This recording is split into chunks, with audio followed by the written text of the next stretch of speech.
Nós vamos dar continuidade aí aos nossos estudos sobre as últimas coisas. E nós terminamos a semana passada um parênteses relacionado aí ao arrebatamento, né? E eu convido você a abrir a palavra do Senhor mais uma vez lá em Mateus capítulo 24.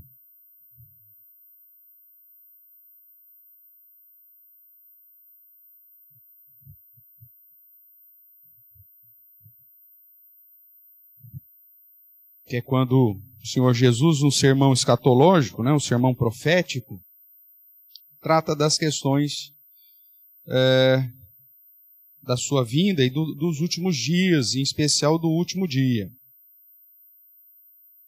Nós, no final do capítulo 24, nós trabalhamos a semana passada com a parábola da figueira,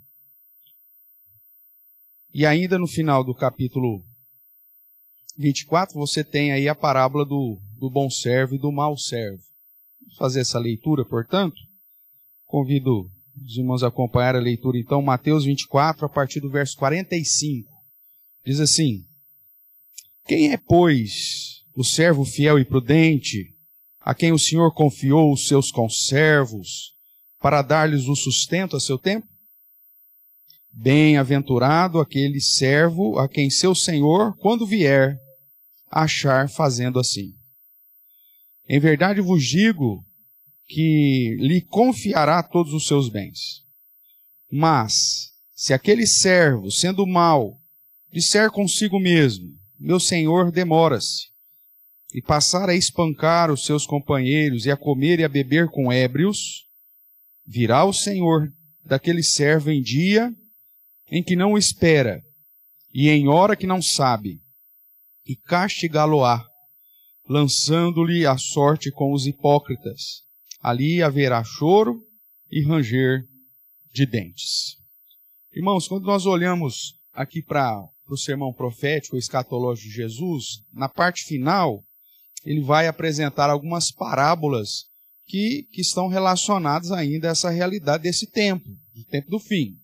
Primeira parábola da questão da parábola da figueira, que aponta para a necessidade de observarmos os sinais que estão acontecendo.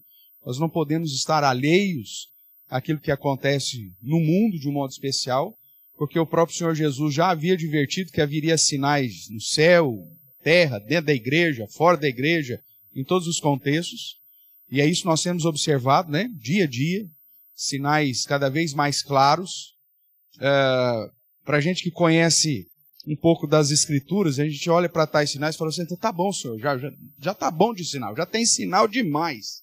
Já pode voltar já, porque já está claro já, né? Mas, ao mesmo tempo, esses sinais têm os propósitos de irem servindo, inclusive, para juntar brasa na cabeça daqueles que não temem ao Senhor, que não amam o Senhor.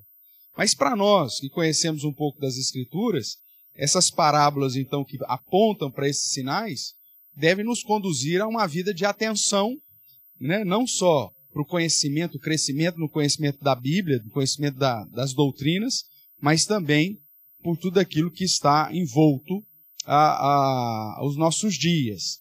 Nós vimos a semana passada que Jesus chama a atenção que a sua volta se dará, primeiramente,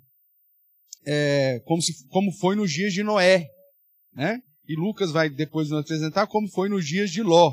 E nós estudamos rapidamente, ou relembramos rapidamente, são características de vida de corrupção, de violência, de promiscuidade, de uma série de situações, então, que nós temos vivido de um modo crescente nos nossos dias. Isso serve de sinal. A parábola da figueira nos chama atenção para isso. Quando nós olhamos para a parábola do bom servo e do mau servo, que acabamos de ler, nós vemos que além dessa vigilância, para nós que fomos alcançados pela graça do Senhor, pesa a responsabilidade de estarmos atuantes na obra do Senhor e não apenas atuante.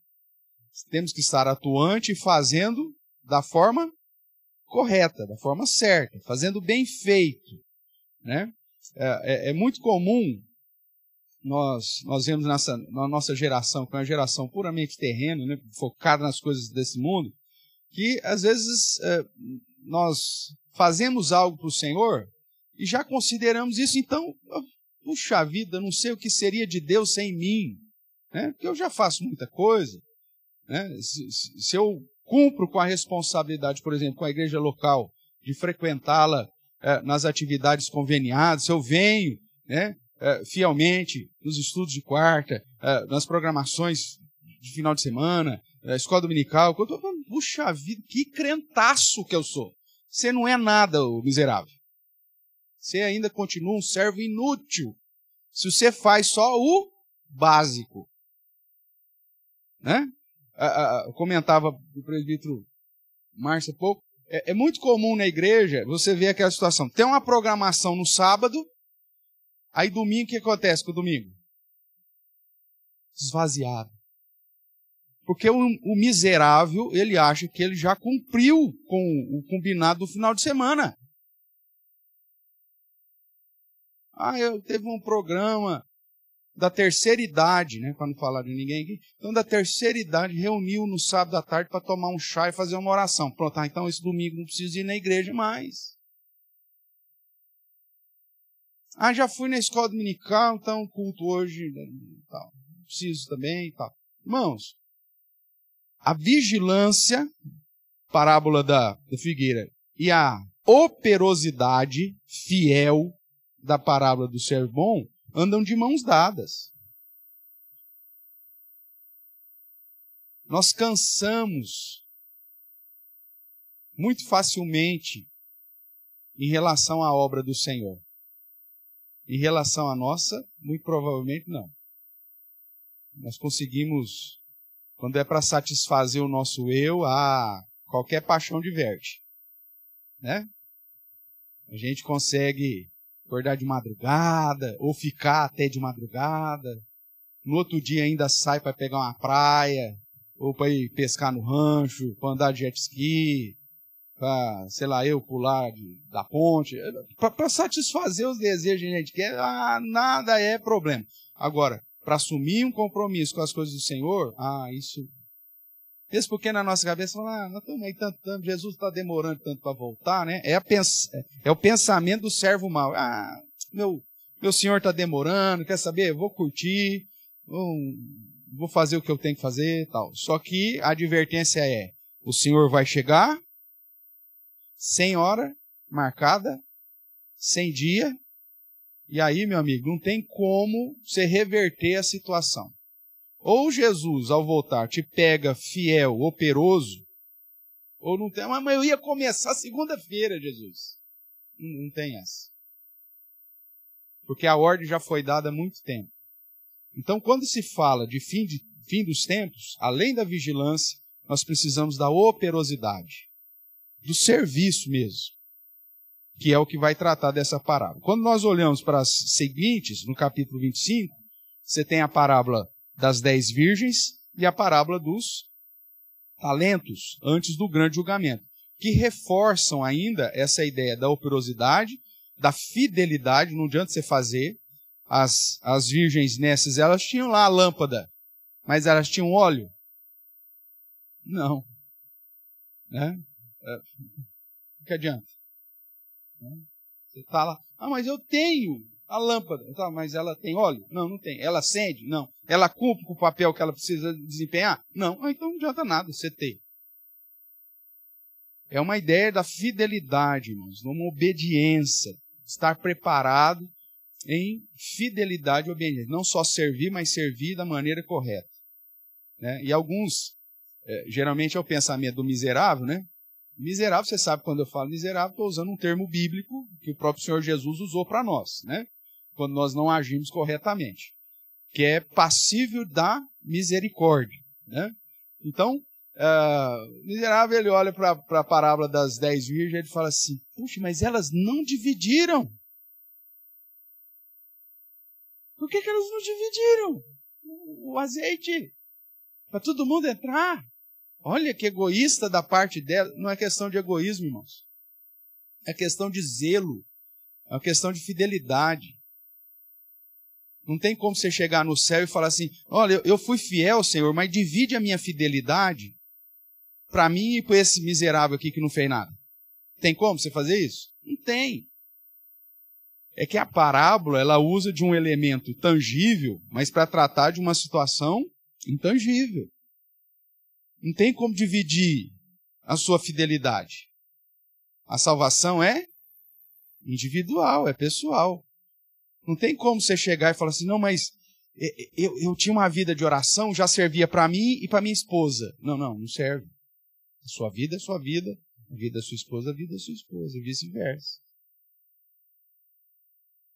Ah, mas a minha fé, vou dividir, não tem como.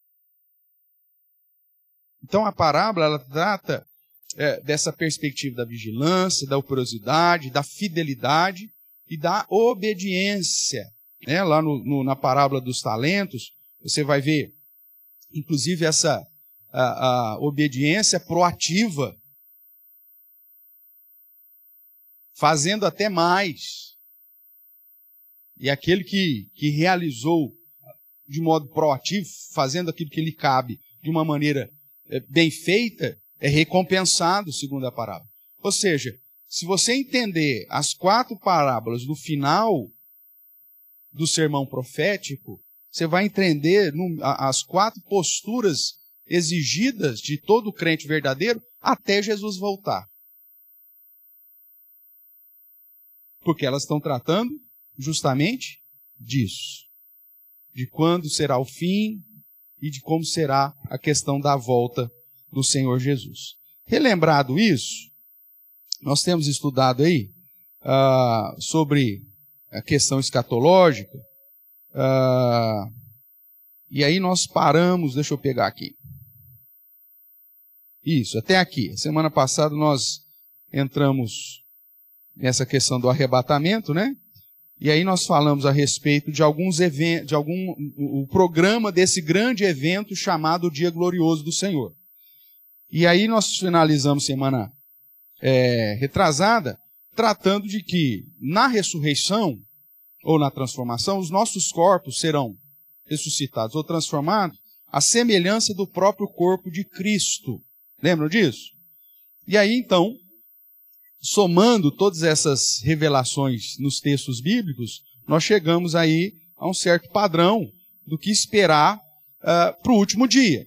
E aí então, hoje, nós vamos tratar um pouquinho, né, desse último dia, daquilo que ainda vai acontecer. Nós já vimos que a última trombeta será tocada, Jesus voltará de modo visível, todo mundo. Os mortos, justos e injustos, serão ressuscitados, com o corpo já glorificado, né, ou já diferente daquilo que nós conhecemos. Os que estiverem vivos serão transformados. Haverá a reunião de todas as nações, a separação entre as ovelhas e os cabritos, né, essa é a nomenclatura. E aí entra propriamente o juízo, o julgamento. Todos serão julgados, a diferença é que os crentes já estão justificados. Alguém já pagou a dívida. Então, a pena já foi paga. Então, é por isso que teremos os benefícios. Quem não teve a pena quitada, vão estar por conta própria e pelos seus próprios atos, pela sua própria condição, pela sua própria realidade, já são condenados e por isso vão receber a justa punição do Senhor. Então, ainda nesse dia, que é esse evento, né, esse dia glorioso do Senhor, que eu particularmente me inclino muito, irmãos, para não ser uma realidade de dia de 24 horas. É um evento. Mesmo porque tem muita coisa para acontecer. E tem que ser um negócio racional para nós. Há uma sequência racional. Né? Aqueles que pensam que vai ser uma perspectiva quando usa lá o piscar de olhos. Então que você piscou e você está no céu, está tudo resolvido. Não passou pelos processos ou pelo programa do dia final. Isso não faz sentido nenhum. É preciso que tudo isso aconteça, em especial para os ímpios, para que os ímpios entendam o porquê que eles estão, inclusive, sendo julgados e condenados eternamente. Há um processo nisso aqui. E isso se torna, então, o programa. O dia final é um programa, com vários eventos. Dentro desses eventos aí, a volta de Cristo, a ressurreição, a transformação, o ajuntamento das nações, a separação dos crentes para os descrentes, o juízo final e depois, obviamente, o arrebatamento com o estabelecimento do novo céu, da nova terra. Então, nesse dia, Jesus está previsto que agora ele vem com justiça, né? E ele há de julgar o mundo. Você está aberto aqui em Mateus 24? Dá uma olhada aí sobre o versos 30.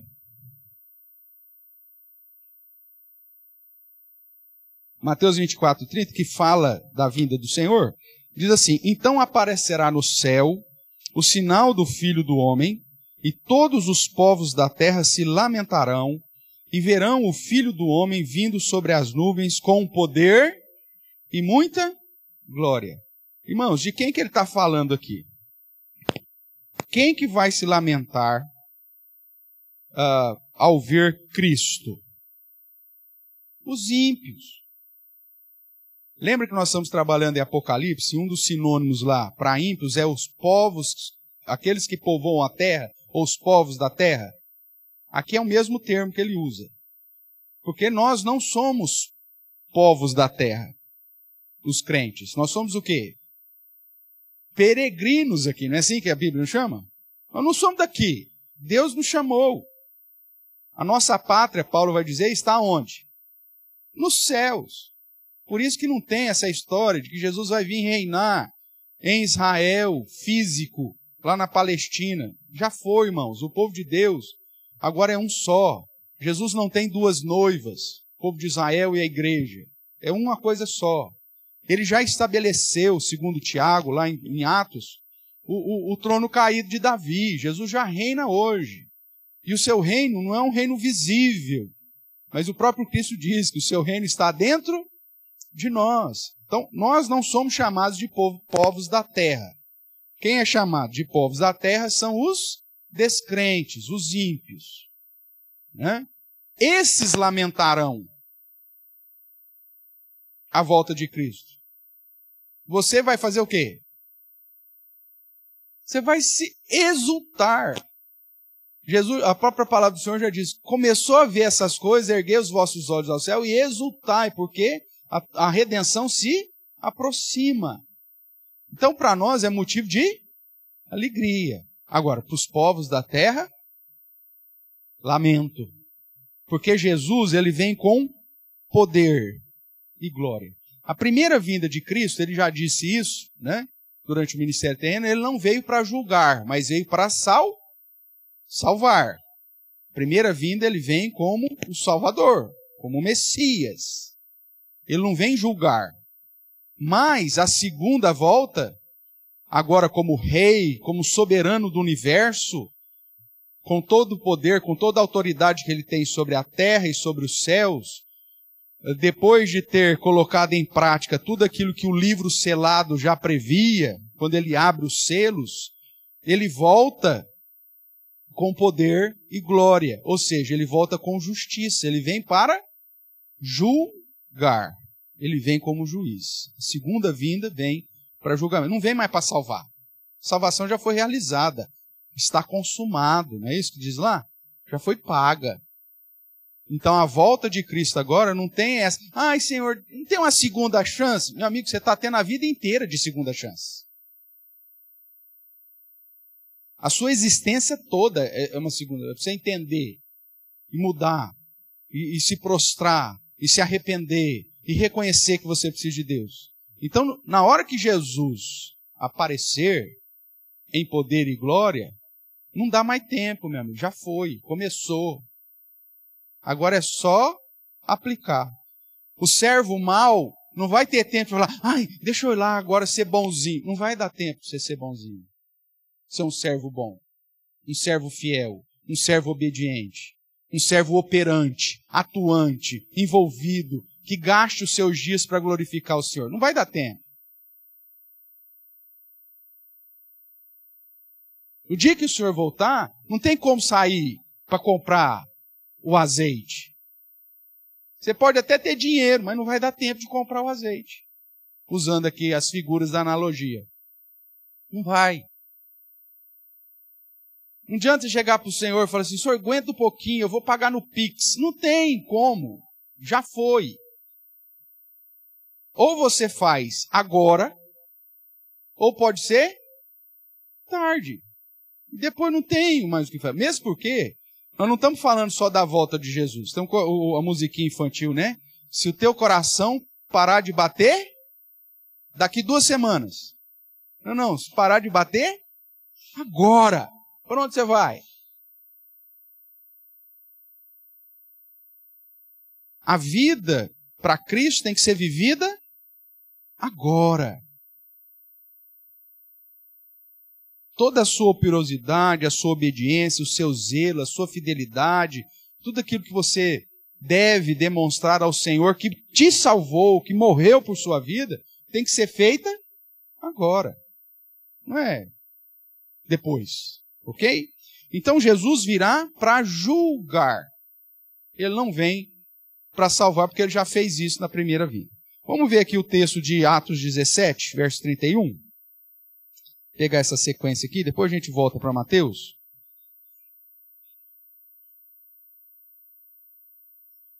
Atos capítulo 17, verso 31. Nós temos aqui o discurso de Paulo. E aí Paulo começa... E essa porção, irmãos, falar da ressurreição é um ponto crucial na fé cristã, né? Não só os saduceus dentro dos grupos judaicos não aceitavam, mas também os gentios, muitos deles não aceitavam essa ideia. E por isso que Paulo vai enfatizar a necessidade de falar sobre a ressurreição. E no verso 31 ele diz, vou ler aqui, verso 30, ora, não levou Deus em conta os tempos da ignorância. Agora, porém, notifica aos homens que todos, em toda parte, façam o quê? Se arrependam. Porquanto estabeleceu um dia em que há de julgar o mundo com justiça, por meio de um varão que destinou e acreditou diante de todos, ressuscitando dentre os mortos. Quem que é esse varão que o próprio Deus determinou, que o próprio Deus enviou e que o próprio Deus ressuscitou dentre os mortos? Quem que é? Quem? Jesus. O único. Então, Jesus virá para julgar todos os homens com justiça. Ele julgará o mundo, e aqui a palavra mundo engloba todas as pessoas. Nem sempre a expressão mundo no Novo Testamento refere-se a todas as pessoas. Mas aqui, como é um reforço de um princípio que já for apresentado, né? Notifica aos homens que todos se arrependam. Então, o verso 30 qualifica a expressão ou a palavra mundo do verso 31. Ok? Então aqui refere-se a todas as pessoas, porque a mensagem para que todos se arrependam é uma mensagem universal. Voltando lá para Mateus 25, que é a sequência do sermão lá, a partir do verso 31,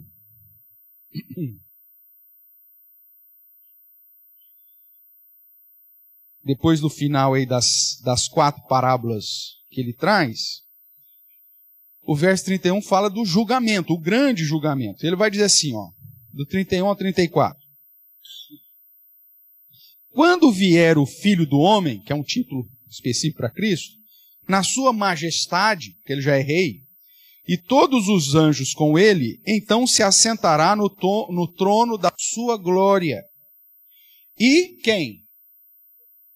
todas as nações serão reunidas em sua presença.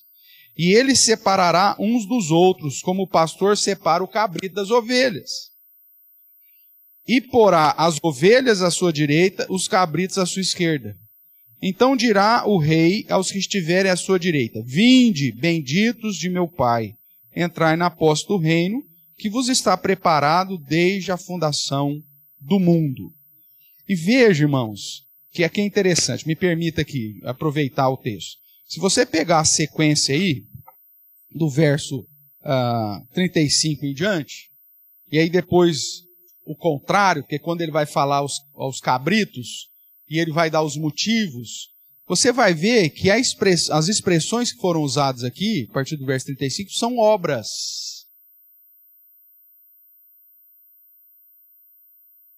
Porque eu tive fome, deixe comer. Tive sede, deixe beber. Fui forasteiro, me hospedou. Estava nu, me vestiste. Estava enfermo, me visitaste. E assim sucessivamente. Então, mas aí alguém pode dizer: pastor, mas a salvação é pelas obras? A Bíblia inteira diz que não é. É verdade. Então qual que é o foco aqui de Cristo? O mesmo foco que Tiago nos explica na sua carta. Uma fé sem obras é morta. Você não vai ser julgado ou vai para o céu por conta das obras. Mas o fato de você crer em Cristo, ser separado para aquele lugar, inclusive a sua salvação foi feita antes da fundação do mundo, segundo Paulo, segundo Apocalipse. E aqui Cristo diz: olha, você vai entrar num reino que está preparado desde antes da fundação. Você vai por isso? É pela fé em Cristo Jesus, como a Bíblia inteira diz? Sim. Só que essa fé em Cristo Jesus, ela produz o quê? Obras. Ela é operosa. Aquilo que Paulo vai chamar a atenção lá em 1 Tessalonicenses, capítulo 1, né? Que a igreja de Tessalonicenses era uma igreja, a igreja de Tessalônica era uma igreja modelo, porque tinha uma fé, o quê? Operosa. O que é uma fé operosa? Uma fé que gera obras. É a parábola do servo mau, é a parábola das 10 virgens, é a parábola, a última aqui é a parábola dos talentos. Ou seja, eu recebo algo do Senhor, vai trazer benefício eterno, isso é aplicado no meu dia a dia em obras. Você não foi chamado para ver a banda passar. Você foi chamado para tocar na banda. Você foi chamado para gastar os seus dias por aquele que pagou o maior preço possível em favor da sua alma, da sua vida, da sua existência. Isso aqui não é um clube de escoteiro, meu amigo, para fazer obra, assim mesmo para ganhar uma medalhinha. Não estamos falando da vida eterna.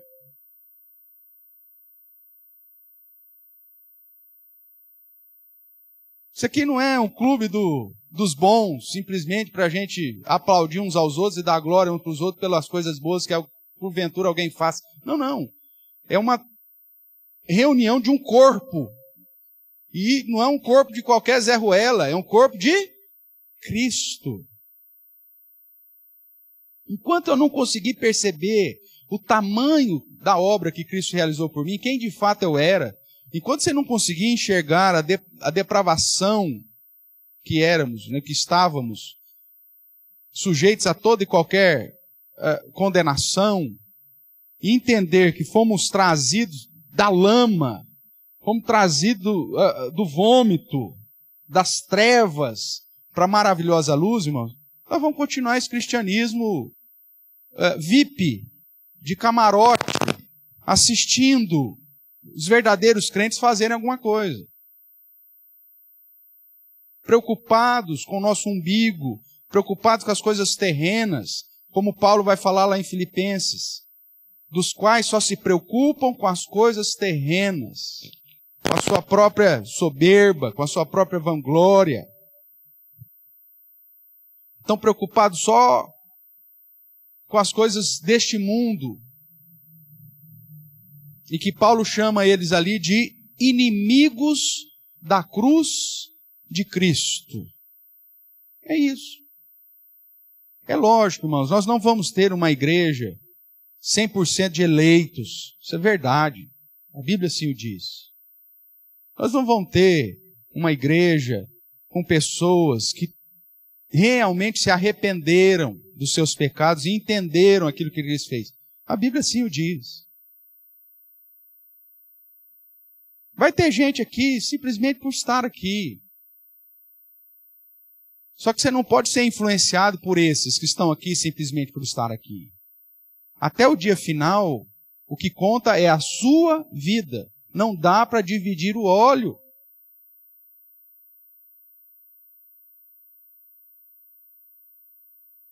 Pouco vai adiantar você chegar naquele dia e falar para o Senhor assim, se for possível você ter algum argumento diante da grandeza de Jesus, mas você fala assim, não, mas eu era amigo do fulano de tal, que era um crentão muito bom. Eu vou falar, e daí, cara? Não, mas eu ia na escola dominical, aguentava o pastor falar 1h30 na minha cabeça lá todo domingo. Não é isso. Aqui é simplesmente um momento para que nós possamos continuar crescendo na graça e no conhecimento. No culto, um momento que você vem prestar uma adoração ao Senhor, que é sua responsabilidade. Agora, isso não é ser cristão, simplesmente. Vir à escola dominical, participar dos cultos, cumprir com as obrigações que a instituição às vezes coloca sobre você, é vida. Por isso ele fala, eu tive fome, deixe comer. Aí os salvos vão falar, mas Senhor, quando te fizemos isso? Ele fala assim, quando vocês fizeram a um dos meus pequeninos. É vida, irmãos, é uma vida de obras. É viver de acordo com o padrão das Escrituras. Isso é cristianismo. É isso que Cristo espera de todos aqueles que foram alcançados pela sua graça. Viver para gastar a sua vida em honra e glória daquele que nos salvou. Tudo que sou, tudo que tenho, os meus pensamentos são voltados para isso, porque isso é eternidade. O resto vai ficar aqui. O resto vai virar pó. Ai, pastor, estou querendo dizer com isso que a gente tem que abandonar? Não. O zelo, inclusive, vai estar previsto nisso. E Paulo vai dizer, inclusive, que aquele que não trabalha, não come, você vai ter que viver tudo desse contexto. Mas todas as suas atividades têm que refletir que você é um salvo em Cristo.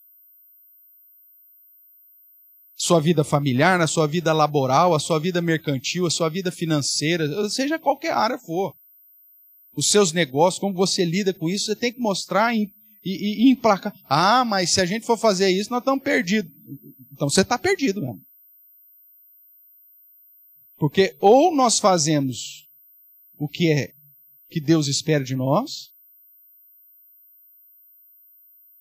ou nós somos um servo mau, que não estamos sendo zelosos, e que não vai ter outra coisa senão o castigo, como ele prevê lá em Mateus, e haverá choro e ranger de dente, que é um sinônimo de que eu não vou para o céu.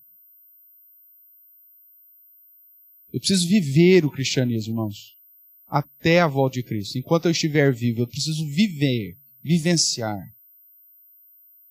Você acha que eu fico feliz de pagar 27,5% de imposto? Não fico feliz. Você também não fica feliz. Mas ou nós temos outros mecanismos para tentar mudar essa situação, e temos outros mecanismos, né? Enquanto você não entender que você tem que ser cristão, até na sua inclinação ideológica política, nós vamos continuar aí, porque nós não vamos fazer diferença nenhuma, vamos continuar elegendo aí esses asnos que a gente coloca lá. Se você não entender que todas as áreas da sua vida você precisa refletir o padrão bíblico nela, olha, nós vamos ficar aí dando murro em ponta de faca. E nós vamos criar os nossos próprios inimigos, os caras que vão nos perseguir, nós vamos estar dando comida para eles. É tudo, em todas as áreas. Eu preciso refletir que sou um verdadeiro crente. Aí você vê crente vivendo a vida do dia a dia, comercialmente falando, dando toma em todo mundo, e você vai falar, mano,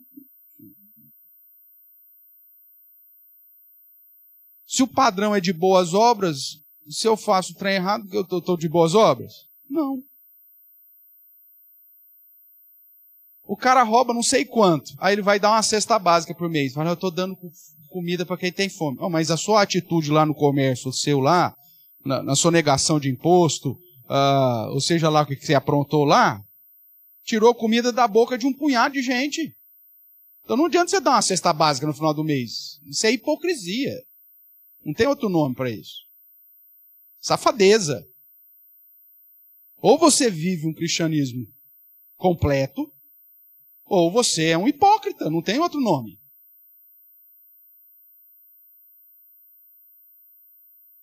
Só que, como eu disse, eu sei que a igreja não vai ser 100% isso. Só que você, que entendeu, que se arrependeu e entendeu o que Cristo fez por você, você precisa ser luz, até mesmo dentro da igreja. Lembra que nós pregamos recentemente lá em Apocalipse? Estamos falando ainda, né? Essa terceira sessão que trata das trombetas, que é uma aplicação parcial da ira de Deus sobre os ímpios. A gente tem a ilusão de que ímpio é só o cara malvadão que está lá fora. Na visão bíblica, não. O ímpio, ele pode estar aqui dentro. Tanto é verdade que se eu observar lá as características dos ímpios, tem duas características lá que apontam para a vida religiosa. Marca aqui. Nós estamos... Deixa aí, vamos lá para Apocalipse, para relembrar esse texto que nós pregamos recentemente. Apocalipse, capítulo de número 9. Hoje nós vamos começar o capítulo 10. Né? Hoje à noite vamos pregar no capítulo 10, 10 e 11, focando aí o capítulo 10. Que ainda é a mesma sessão. Mas no final do capítulo 9, que nós já estudamos, diz assim a partir do verso 20. Os outros homens, aqueles que não foram mortos por esses flagelos e não se arrependeram das obras das suas mãos, deixando de adorar quem? E deixando de adorar demônios e quem mais? E os ídolos. Aí, que tipo de ídolo, pastor? Ah, de ouro, de prata, de cobre, de pedra, de pau, qualquer coisa. Ouro, de plástico, não importa. Que nem podem ver, nem ouvir, nem andar. Ou seja, esses ídolos não fazem nada. E nem ainda se arrependeram dos seus assassínios, das suas feitiçarias, nem da sua prostituição, nem dos seus furtos. Mas tem aqui o primeiro detalhe característico, fazendo para receber alguma coisa. Porque o padrão do cristão, irmãos, se resume numa palavra: servir. Toda vez que Jesus foi questionado sobre quem é servo dele, serve. Quem quer ser maior, serve. Quem quer seguir o padrão dele, ele olha para mim, eu estou lavando o pé de vocês. Não estou lavando o pé? E eu não sou o mestre? Eu não sou o Senhor? E não estou lavando o pé? Então vocês já entenderam o que eu espero de você. Só que para muitos é humilhante. Por isso que eu considero um laboratório.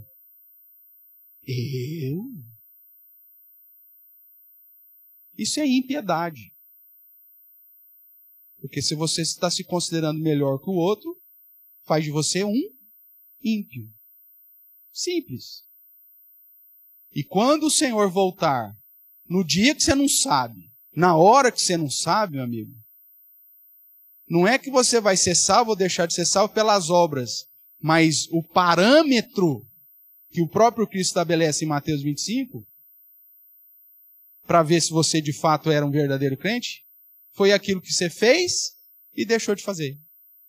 Tive fome, deixe de comer. Tive sede, deixe de beber. Estava nu, me vestiste. Estava doente, me visitaste. estava preso, foi lá me ver. E aí, sucessivamente. Então, uma vida de cristianismo sem obras, para Deus, não para si, para Deus, você não entendeu. É puramente religiosidade. E religiosidade, meu amigo, é característica de ímpio. Porque não está adorando o verdadeiro Deus. Adora ou a si mesmo, ou a demônios, ou a qualquer outro tipo de ídolo. Então, cuidado. Vamos voltar aqui para João capítulo 5.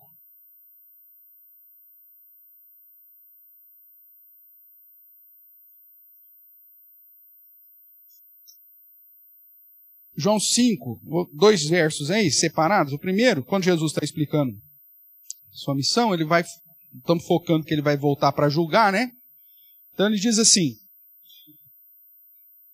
João capítulo 5, verso 22. E o Pai a ninguém julga, mas ao Filho confiou todo o julgamento.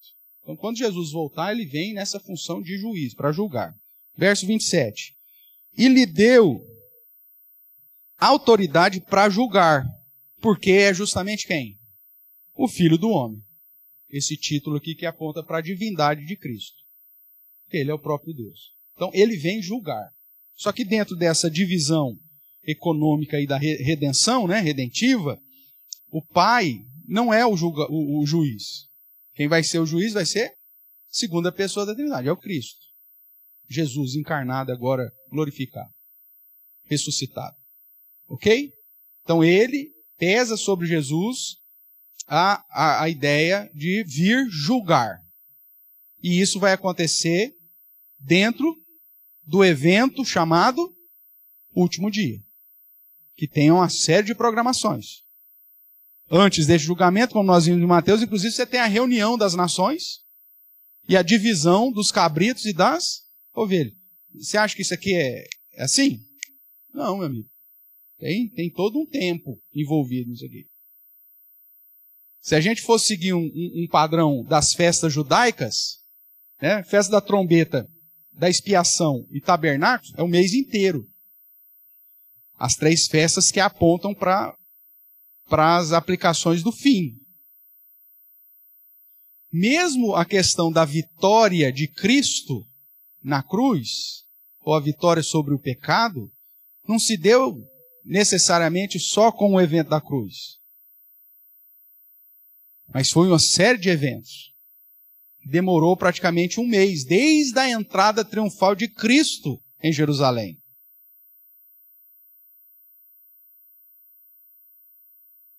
Celebração da Páscoa, sua prisão, seu julgamento, sua morte, o sepultamento, ressurreição. Não acabou aqui ainda. Passa 40 dias a sua ascensão. Veja aí, mais de mês. Tratando de um evento. Cristo recebendo toda a autoridade no céu e na terra. Foi num dia só? Não.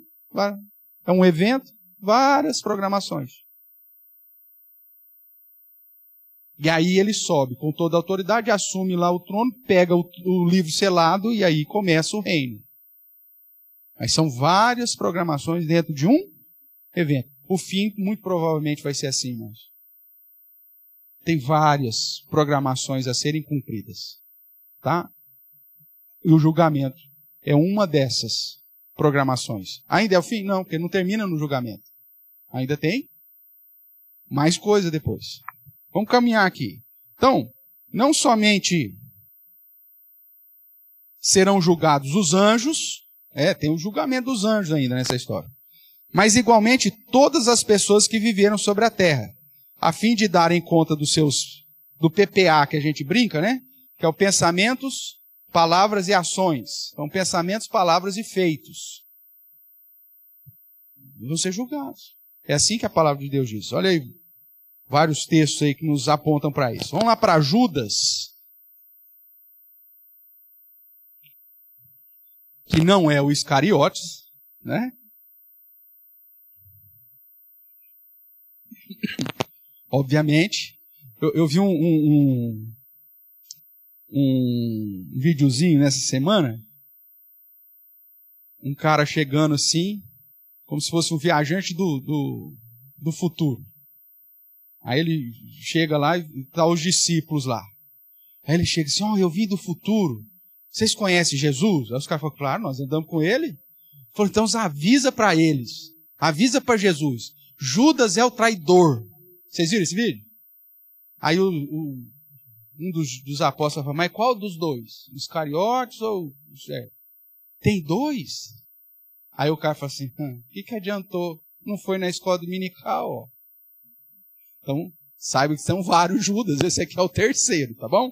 Que é o meio-irmão de Jesus, filho de Maria, né, irmão de Tiago, que se tornou um dos líderes da igreja cristã no início. Então, Judas vai escrever a sua carta, a sua epístola, que tem muito de Pedro, você vai ver que ela é muito parecida, muitos argumentos de Pedro, traz alguns detalhes a mais, recheados da cultura e da tradição judaica, e no verso 6, que é só um capítulo, né?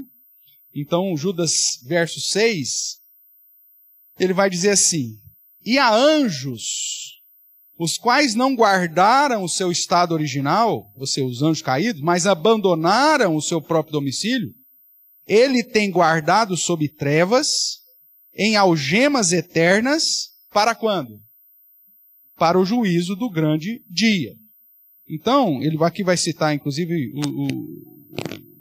as aplicações do juízo de Deus na história, mas ele nos afirma que os anjos também serão julgados.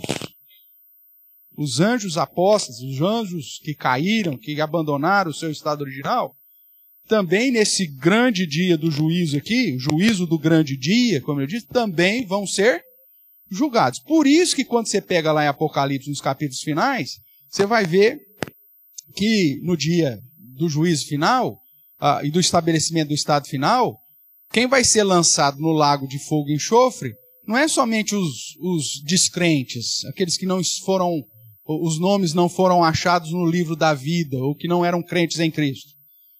Mas o próprio inferno vai ser lançado lá, que é esse lugar temporário aí, de aprisionamento das almas dos ímpios, como também Satanás e os seus anjos.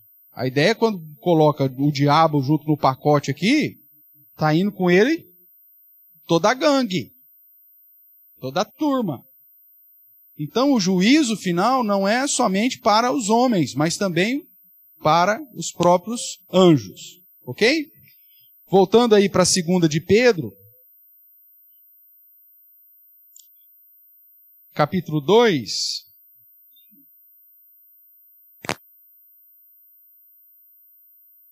Nós vamos ver aí mais uma vez reforçando essa ideia, né? Como eu disse, Judas tem muito de Pedro, a epístola de Judas. Então ele vai dizer assim, ora, se Deus não poupou anjos quando pecaram, antes, precipitando-os no inferno, os entregou ao abismo de trevas, reservando-os para o quê?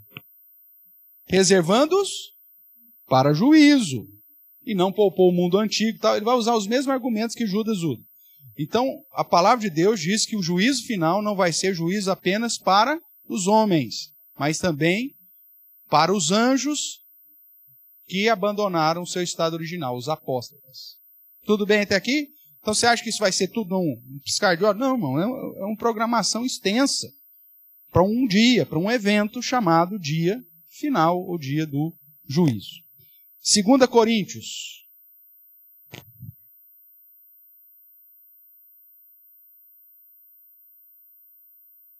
Capítulo 5, verso 10, vai dizer assim, porque importa que todos nós compareceremos perante o quê? O tribunal de Cristo, para que cada um receba segundo o bem ou o mal que tiver feito por meio do corpo. Então, irmãos, veja, mais uma vez reforço, a salvação não é por obras. O seu julgamento não vai ser, na perspectiva de salvação, pelas obras. Mas as obras é o mecanismo, é o fruto que demonstra de que árvore você é. É o jeito que você vive, é o seu jeitão de andar, de viver, de pensar, de falar, de agir, né? Que demonstra de árvore você caiu, de árvore, que fruto você é de que árvore. Então esse é o parâmetro não para a salvação, mas é porque através das obras você estabelece o tipo da sua fé. É isso. Tudo bem? E aí você tem vários outros textos, irmãos, que vão apontar sobre essa questão do juízo para todos, né? Lá em Eclesiastes, é um texto clássico, capítulo de número 12, o verso 13 e 14, se você quiser abrir lá, Eclesiastes, capítulo 12, o último capítulo do livro de Eclesiastes, o verso 13 e o verso 14. Vamos deixar claro também essa ideia de juízo final, não só no contexto do Novo Testamento, mas também desde lá do Antigo Testamento. O próprio dilúvio, a própria destruição de Sodoma e Gomorra, são provas dessa ideia de um juízo final que vai pôr fim em todas as coisas. Mas aqui em Eclesiastes é dito assim, de tudo o que se tem ouvido, o resumo, a suma é, teme a Deus e guarda os seus mandamentos. Veja, fé e obediência, irmãos. Sempre é esse dualismo. Fé e obediência.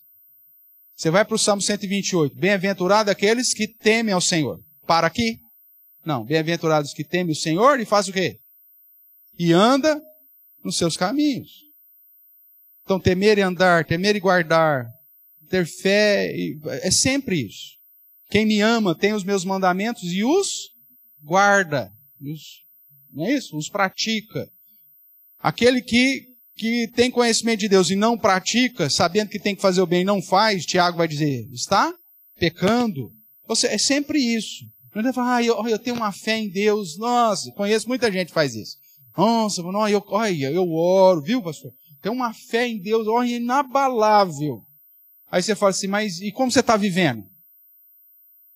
Ah, pastor, o senhor sabe, é muito difícil, né? Então, é complicado. Mas minha fé em Deus, olha, isso é inegociável. Olha, é um negócio, olha. Eu fico até admirado da minha fé. Você é um ímpio, sem vergonha. Um ímpio. Tinha um tio que tirava o chapéu, falando, nossa, eu tenho uma fé em Deus. Eu rezo todo dia. Antes do conhaque e depois do conhaque. Antes de bater na sua tia e depois de bater nela. Era assim. O que adianta o cara falar que ele tem uma fé maravilhosa? Que ele crê em Deus. Nossa, tem uma fé. Não vale nada. Porque temer a Deus até o diabo teme, meu amigo. Crer em Deus até o diabo crê. E treme. A diferença vai ser a segunda parte do negócio. Temer e guardar. Ter os mandamentos e praticar. Temer a Deus e andar nos seus caminhos. Essa a dobradinha. Ah, eu não temo o verdadeiro Deus, mas eu tenho uma prática de obras. Nossa, eu faço bem para todo mundo. Meu amigo, se você faz bem, mas está destituído da verdadeira fé, também não vale nada. É a somatória do negócio. Temer e guardar. Ok? Então o texto vai dizer, teme a Deus e guarda os seus mandamentos. Porque isso é o dever de quem?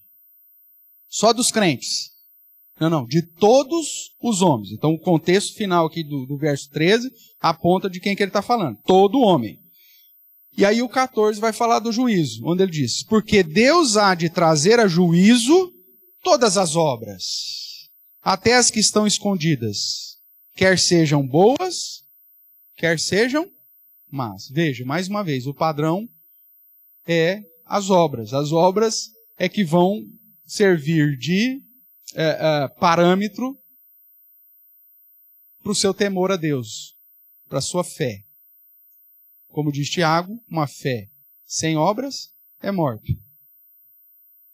E vice-versa.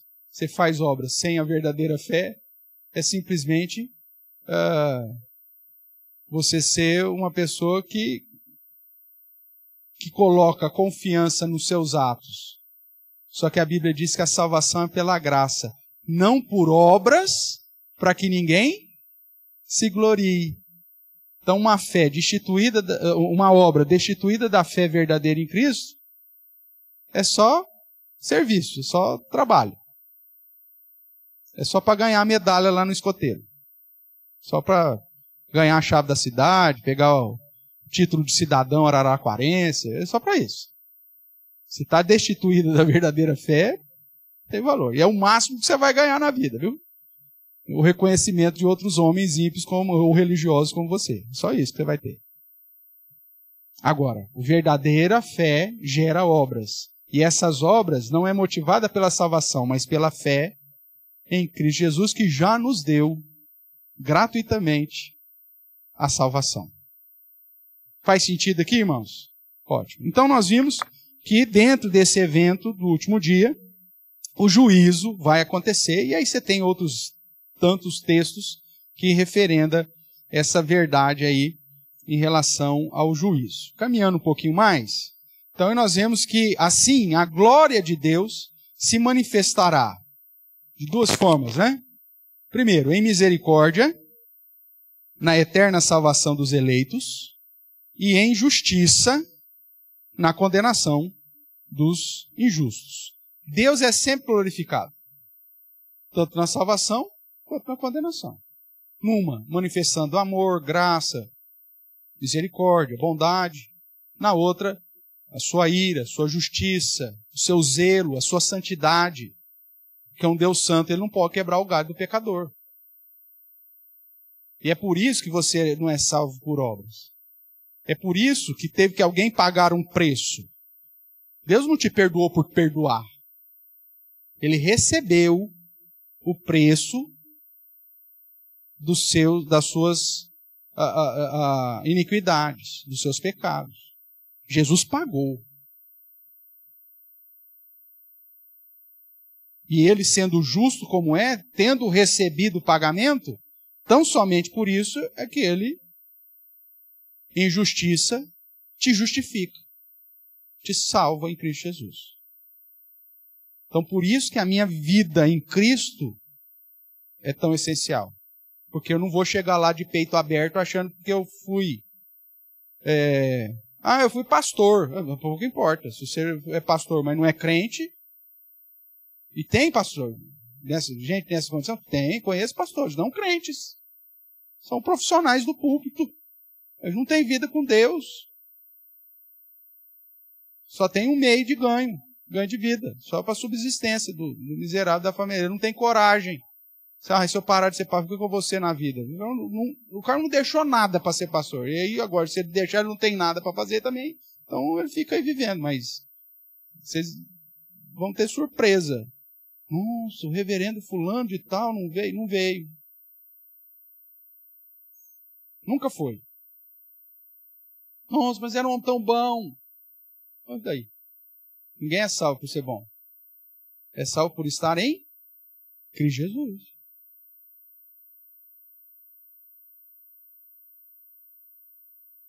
E o fruto, irmãos, é que vai demonstrar quem de fato você é. Então vamos ver.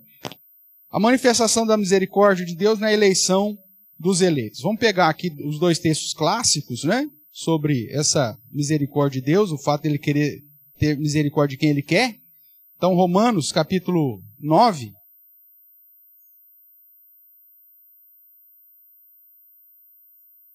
Verso 23.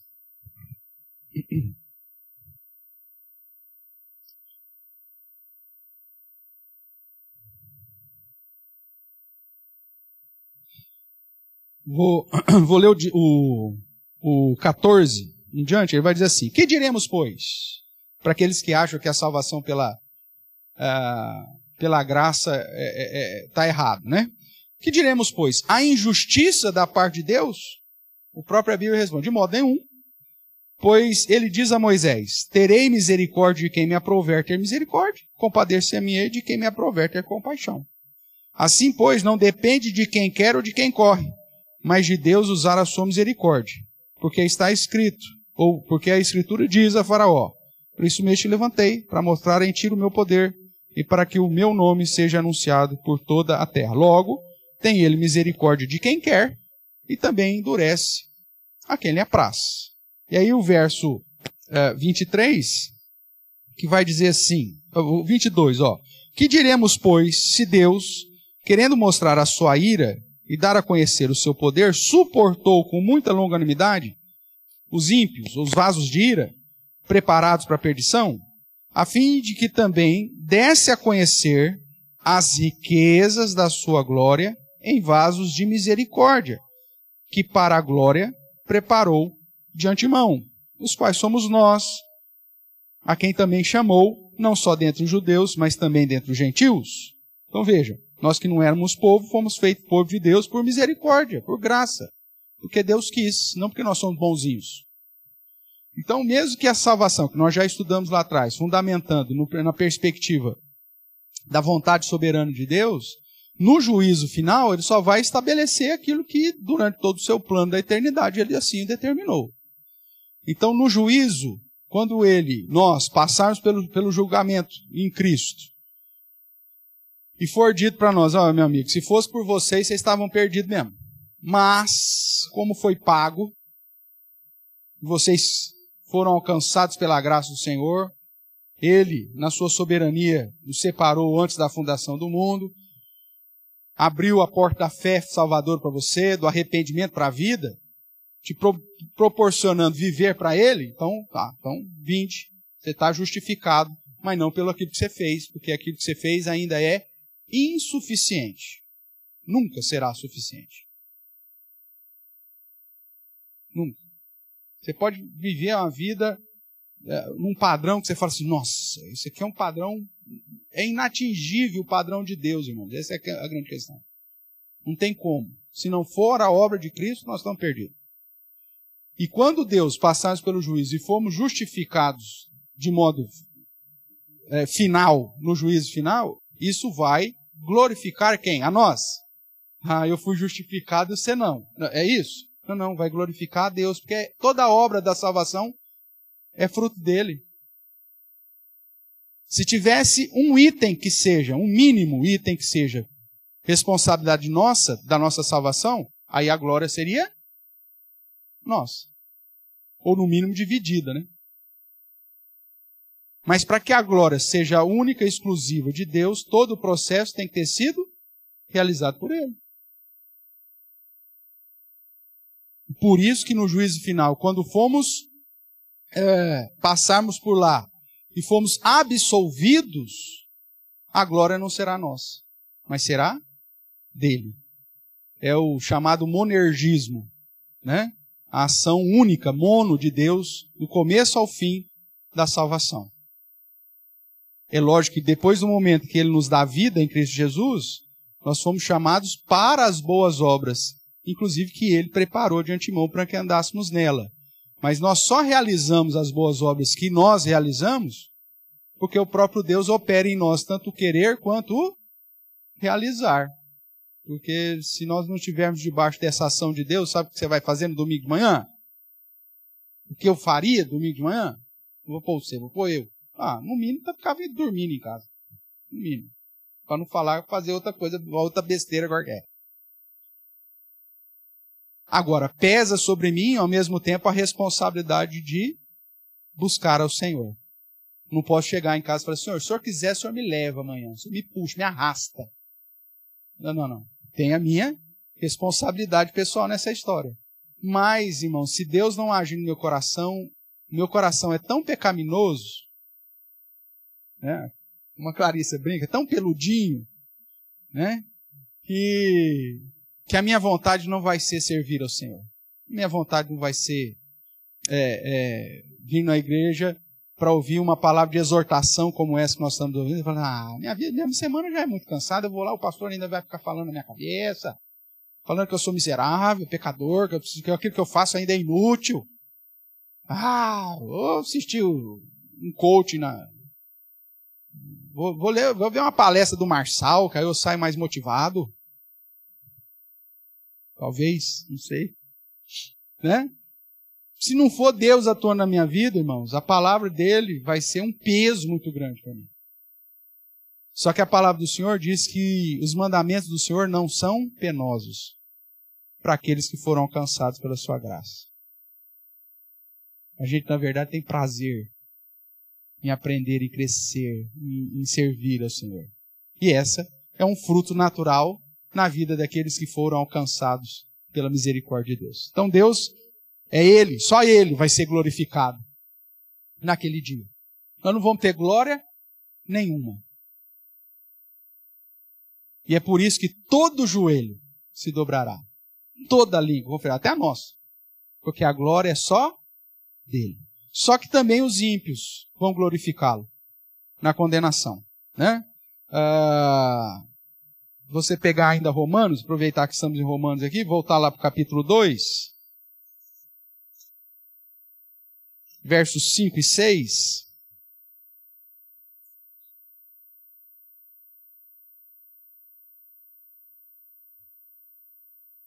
Você vai encontrar aí.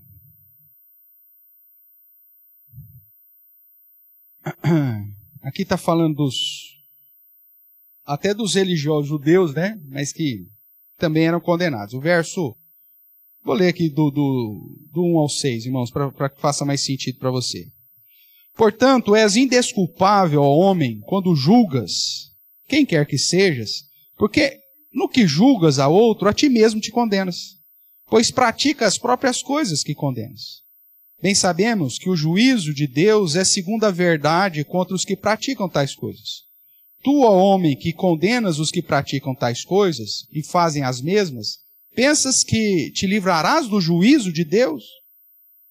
Ou desprezas a riqueza da sua bondade, tolerância, longanimidade, ignorando que a bondade de Deus é que te conduz ao arrependimento? Quer dizer, se não for a bondade de Deus, nem para arrepender a gente presta. Aí o verso 5. Mas, segundo a tua dureza e coração impenitente, acumulas contra ti mesmo ira e da revelação do justo juízo de Deus, que retribuirá a cada um segundo o seu procedimento. Então, os ímpios na prática da impiedade, irmãos, o que eles estão fazendo? Estão, primeiro, desfrutando da tolerância de Deus, da longanimidade de Deus. E tem gente que faz, eu estou fazendo, mas não tá, um raio não caiu na minha cabeça, significa que está tudo certo. Tem gente que coloca isso como parâmetro. Eu até, uma vez, conversando com um cara que se dizia crente, né, líder da igreja, e aí eu fui exortá-lo por uma prática claramente ímpia, perversa, e aí o argumento dele para mim foi o seguinte: eu faço isso há anos, e Deus está me abençoando. Eu estou vivendo em prosperidade. Então Deus não está bravo com essa minha prática.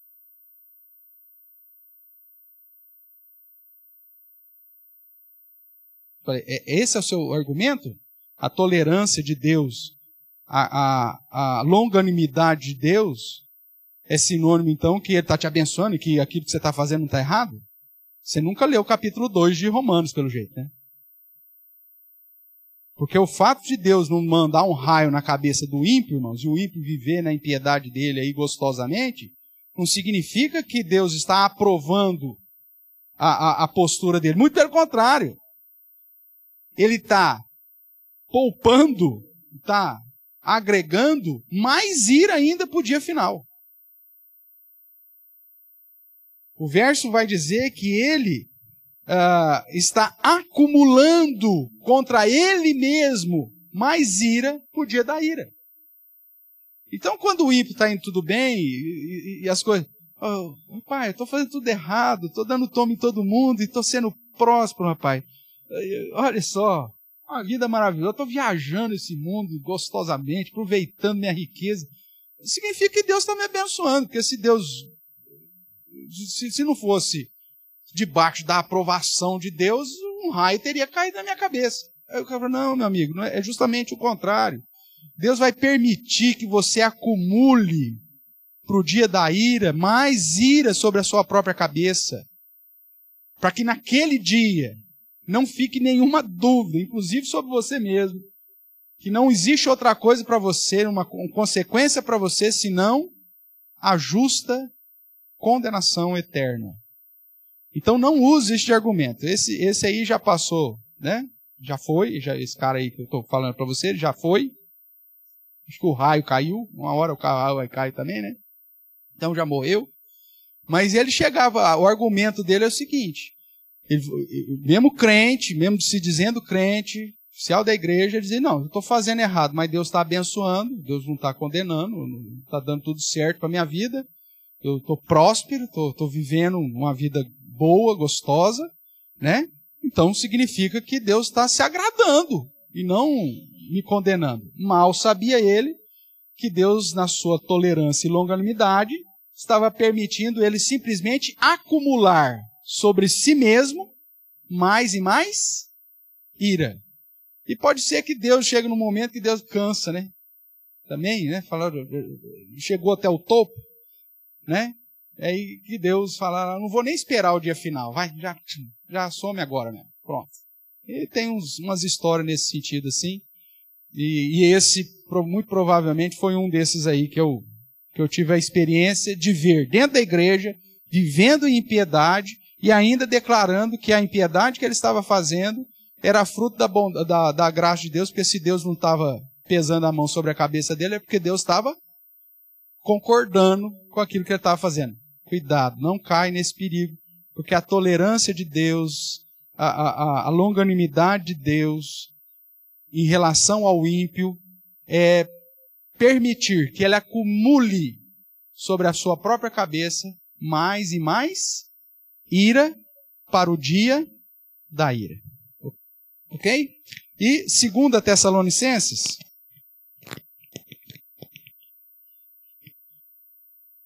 capítulo 1.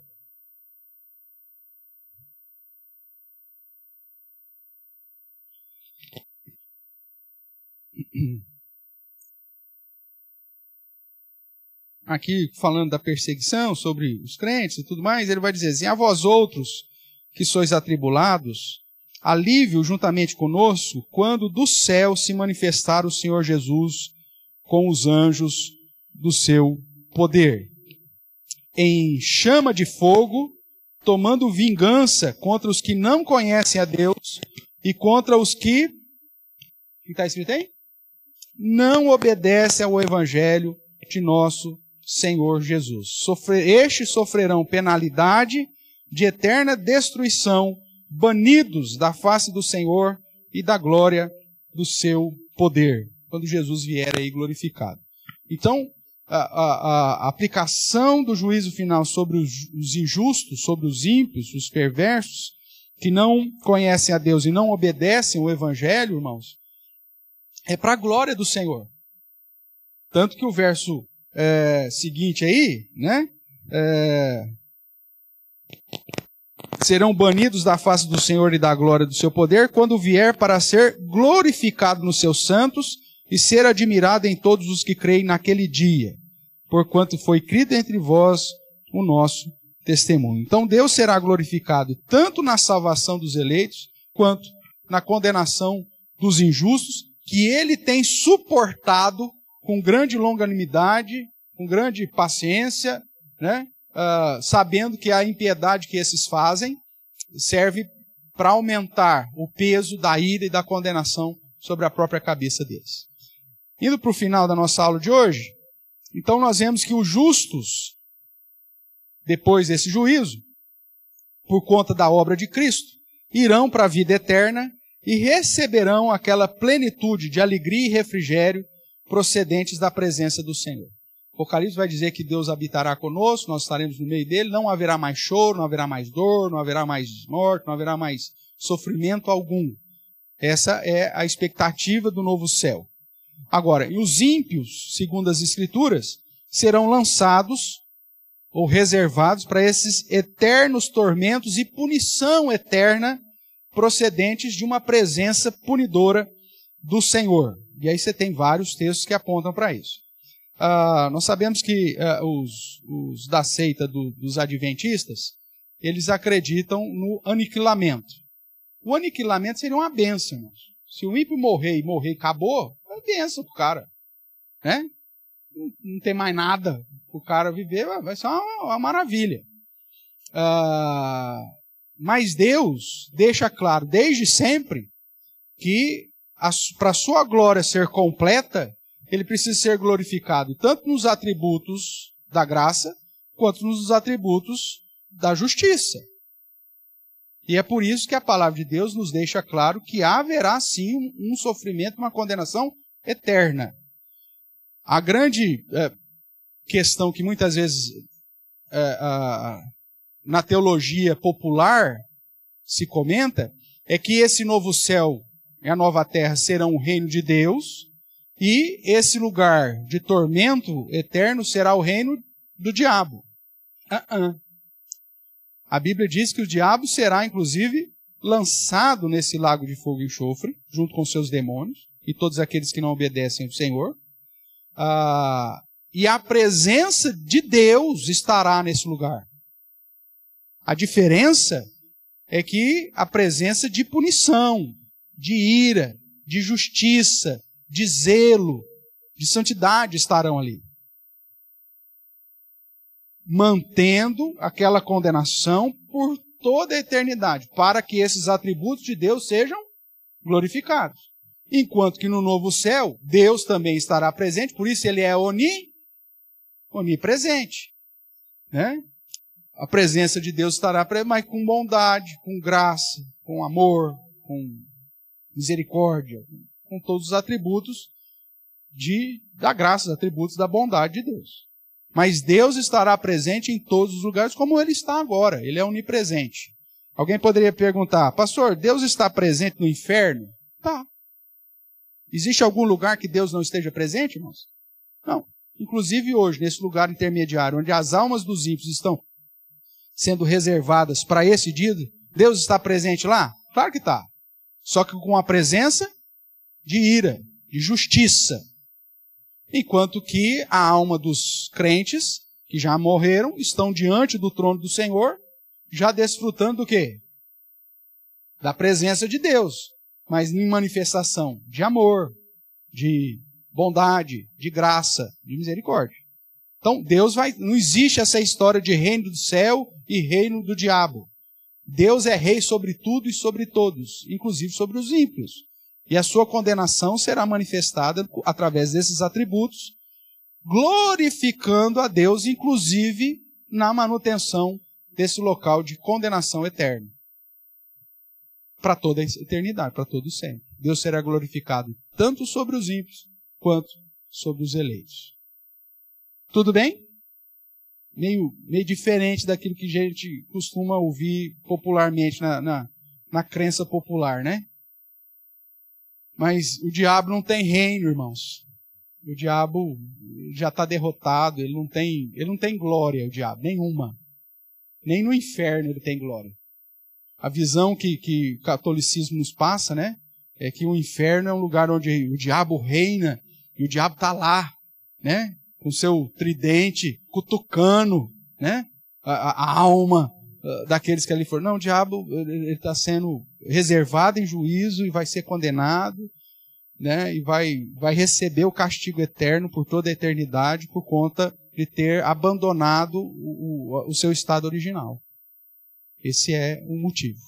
Tudo bem? Tinha um professor, né, o reverendo Heber Campos, o pai, até recentemente ele completou, se não me engano, 50 anos de ministério, e aí ele é goiano, e aí ele, aquele jeito de goiano falar, com um cara que morou muitos anos nos Estados Unidos, então com um sotaque carregado, um goiano americano, talvez mais próximo do texano, né, que tem um sotaque mais caipirado lá, ele falava assim, o diabo, né, o diabo, ele falava aquela, não tem reino,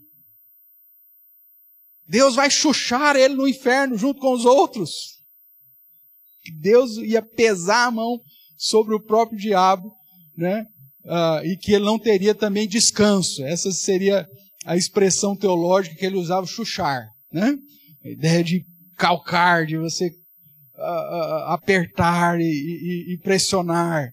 Então o diabo não tem reino, irmãos. O diabo não vai ter glória nenhuma, mesmo no inferno. Mas ele vai ser ali alvo da justiça e da implacável justiça de Deus por toda a eternidade. Então que nós, que temos ouvidos para ouvir e que pela graça de Deus um dia fomos chamados pelo Senhor, nós possamos, irmãos, saber que mesmo sendo salvos pela graça, enquanto aqui estivermos aguardando esse último evento, aguardando esse último dia, devemos ser encontrados entre aqueles que amam o Senhor, que temem o Senhor, mas que praticam, que colocam em prática, que produzam obras dignas de sermos cidadãos dos céus. E é nesse sentido que o Salmo 15 vai nos dizer, é nesse sentido que as bem-aventuranças vão dizer, que são características dos cidadãos dos céus. Que você, como um cidadão do céu, possa aguardar o dia final, vivendo a partir de agora, desde já, para a honra e glória daquele que nos salvou. Amém?